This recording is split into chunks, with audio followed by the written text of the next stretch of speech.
तो हेलो दोस्तों, कैसे हो आप सब। आ चुका है आपका अपना भाई जैकी भाई। तो दोस्तों आज मैं एक्सप्लेन करने वाला हूँ बहुत ही ज़्यादा मज़ेदार मूवी, जिसे देखने के बाद आपका गपागप करने का मन करने लगेगा। तो दोस्तों चलो। कहानी की शुरुआत एक डिलीवरी वाले लड़के से होती है जो आज सू नाम की लेडी के घर पार्सल देने आया था।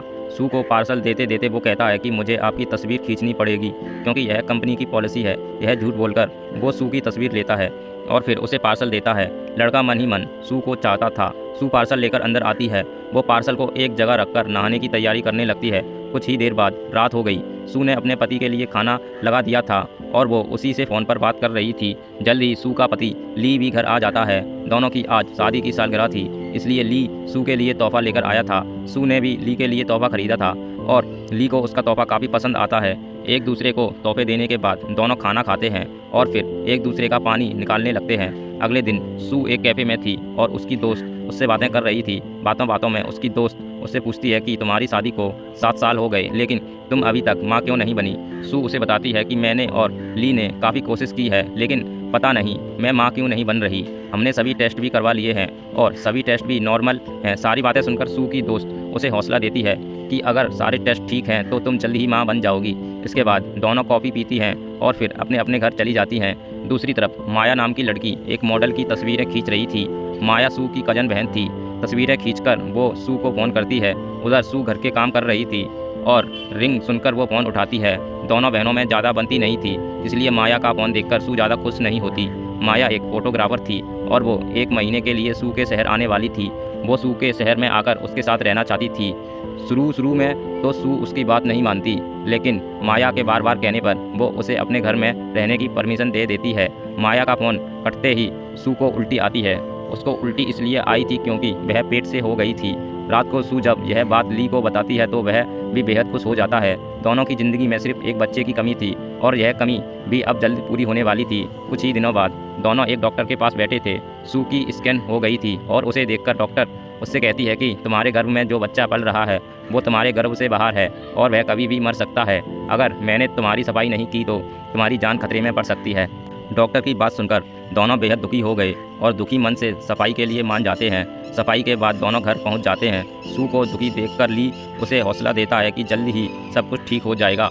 सू को समझाकर ली अपने काम पर चला गया, लेकिन सू अभी भी बेहद उदास थी।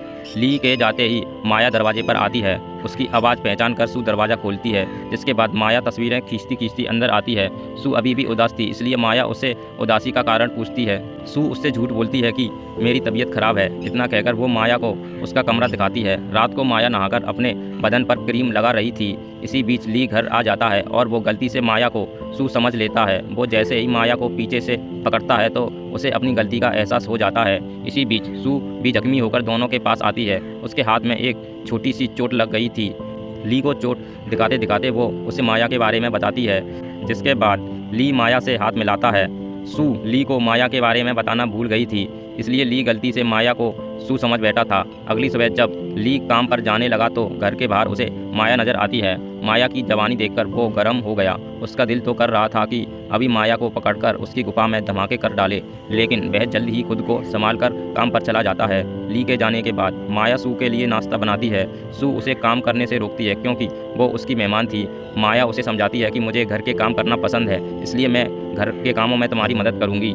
इसी के साथ वह सू से दोबारा पूछती है कि तुम इतनी उदास क्यों हो। इस बारे में सू उसे सब बता देती है कि मेरी सफाई हुई थी, इसलिए मैं उदास हूँ। कुछ देर बाद माया घर की सफाई करने लगी।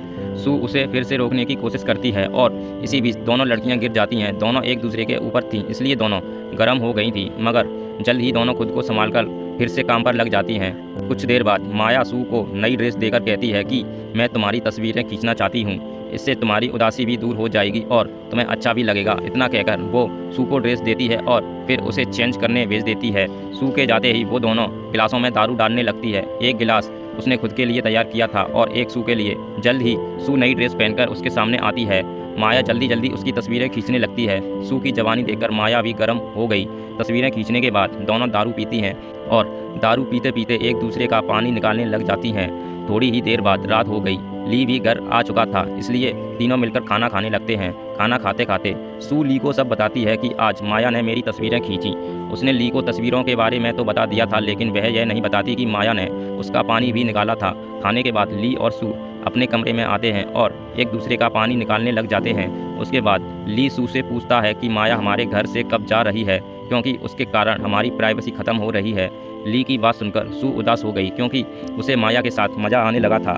अगली सुबह सू माया के पास आकर कहती है कि तुम्हें अब जल्द ही यहाँ से चले जाना चाहिए, क्योंकि तुम्हारे कारण ली को परेशानी हो रही है। सू की बात सुनकर माया हैरान हो गई।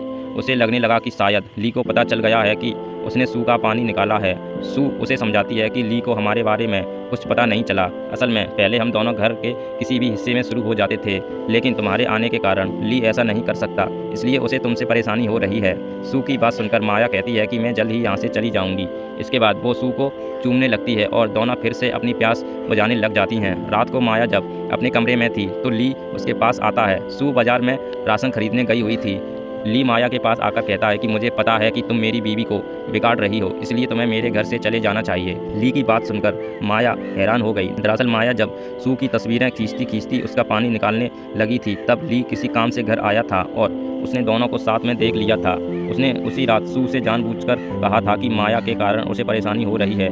ली की सारी बात सुनकर माया कहती है कि अगर तुम चाहो तो हम दोनों बहनें मिलकर तुम्हारी गर्मी शांत कर सकती हैं। उसकी बात सुनकर ली इतना गुस्सा करता है कि वह गुस्से में आकर माया की गुफा में धमाके करने लगता है। माया भी उसे नहीं रोकती, क्योंकि उसे भी ली के साथ मज़ा आने लगा था। अब कहानी कुछ दिनों बाद शुरू होती है। सू घर के काम कर रही थी और इसी बीच माया उसके पास आती है। माया उदास थी, क्योंकि वह पेट से हो गई थी। जब वो यह बात सू को बताती है तो सू उससे उसके लवर के बारे में पूछती है। इससे पहले कि माया कोई जवाब देती, तभी ली उनके पास आ जाता है। माया को उदास देखकर वो भी उससे उदासी का कारण पूछता है। माया उसे भी बता देती है कि मैं माँ बनने वाली हूँ। यह सुनकर ली के होश उड़ जाते हैं, क्योंकि उस साले को पता था कि ये उसी का बच्चा है। वो अनजान बनकर माया से उसके लवर के बारे में पूछता है। माया दोनों से झूठ बोलती है कि पिछले हफ्ते में अपने लवर के साथ थी और यह उसी का बच्चा है। वैसे माया ने आज झूठ बोलकर ली को बचा लिया था, लेकिन उसका यह झूठ ज़्यादा देर नहीं चलने वाला था। सू को जब दोनों की हरकतों के बारे में पता चलेगा तो शायद वो दोनों का जलूस निकाल देगी। कुछ देर बाद ली माया के कमरे में आता है। सू बाथरूम में नहा रही थी। ली माया से पूछता है कि तुम बच्चे का क्या करोगी। मैं ना तो सू को बता सकती हूँ कि तुम्हारे पेट में मेरा बच्चा है और ना ही सू को छोड़कर तुम्हारे साथ रह सकती हूँ। इसी बीच सू दरवाजे के पास आकर दोनों की बातें सुनने लगी। ली माया से बातें कर ही रहा था कि तभी सू दोनों के सामने आकर कहती है कि मैंने सब कुछ सुन लिया है। माया उसे समझाने की कोशिश करती है कि मुझसे गलती हो गई थी, लेकिन सू कोई बात सुनने को तैयार नहीं थी। वो गुस्से में आकर माया को मारने लगती है। जब ली उसे रोकने की कोशिश करता है तो वह उसे भी पीट देती है। दोनों को काफ़ी मारने पीटने के बाद सू अपने कमरे में आ गई। कमरे में आकर वह काफ़ी रोती है, क्योंकि उसके पति और बहन ने उसे धोखा दिया था। अगले दिन दोनों बहनें कैफ़े में थी। माया एक बार फिर सू से माफ़ी मांगती है, जिसके बाद सू कहती है मैं चाहती हूँ कि तुम ली के बच्चे को जन्म दो। मैं तो ली को बच्चे का सुख नहीं दे पाई, इसलिए तुम उसे यह सुख जरूर दो।